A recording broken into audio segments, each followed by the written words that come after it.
Hello, people. I today's rough. Today's a rough day. There's some stuff going on. We've got an ice storm that's affecting apparently over 200 million Americans, which is, I guess, three-fifths of our population. There's already been, I don't know, 7 or 8 confirmed deaths, results from freezing, power outages. I don't know the details, but those people are now gone.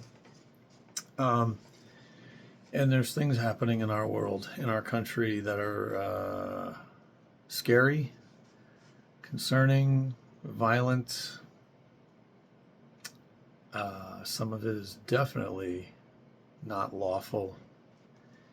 And a lot of it is still under investigation, so I'm not going to go into any details. You can check the news yourself. Um, I'm not going to do really long videos. I've learned that 5 minutes is pretty much it. So if any of my videos go longer, I will cut them into 2 or 3 videos. Try to keep it at 4 to 5 minutes each if I can. The average attention span for a modern human is, I don't know, 10 to 30 seconds now because of our technology. And before we scream and yell about, you know, tariffs and the economy and all these things, I got to tell you that I was looking at where all these devices come from that we use every day: Android, iPhones, desktop computers, laptops, tablets, all these computerized things that we use all the time. They come predominantly from Taiwan, China, Vietnam, Indonesia, India, South Korea, Mexico, Thailand, Malaysia, Spain, Brazil, and a teeny tiny little bit comes from the USA, but usually that's just because we put it together here. We're not really making a lot of this stuff. Maybe some microchips, you know. Anyway, as I continue my project for I'm calling it the Declaration and Constitution Transparency Project. The Declaration of Independence I read previously, and I'm not too worried about detailing where it came from. It's a public document.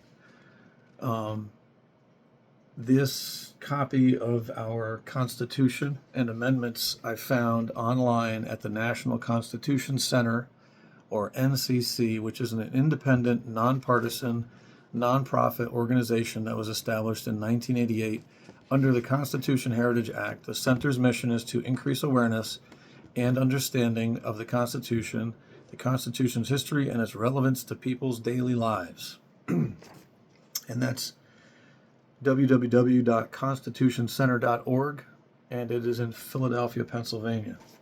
And that's fitting. So I'm going to skip over the bulk of our Constitution. That is all of the articles, Article 1, 2, 3, and so on. I'm only going to be touching on the amendments. This is something that you should go read yourself. Read all the articles. Study it. I need to. I'm not done reading it. The thing we most commonly refer to as the amendments in reference to these laws and how they directly affect all of us in our country. I'm going to touch on 1 through 4 of the amendments, and then I'm going to mention some names at the end of this. So to begin with, a summary, a rundown of the U.S. constitutional amendments, each with what it does, who it applies to, and why it exists. So the Bill of Rights is the list of the amendments, the legal documentation of these amendments, 1 through 10, which were ratified in 1791, and they were created to limit federal power and protect individual liberties. That's you, the individual. So the First Amendment, what is the First Amendment? In summary, it is the freedom of religion, speech, press, or the press, reporting the news. Assembly, your right to assembly, and petition. Petition meaning, I have a problem with this. Here's why I have a problem with it, and here's what I propose we should try to do with it because it's a problem, or a grievance, or a concern, or a fear. Or a petition could be bringing something to attention that it seems like everyone else is not concerned with or missed it completely. Who is the First Amendment for? It is for individuals and it limits government. Why do we have this First Amendment? And it is specifically to prevent tyranny and protect open expression and dissent. So, just so we're perfectly clear on the First Amendment, you can express your concerns and you have a right to dissent. It's in the Constitution. So, dissent would include protesting peacefully and lawfully. I'm going to keep using those words because, number one, no one ever wants to condone anything other than lawful, peaceful behavior. And I'll continue in just a moment. Thank you.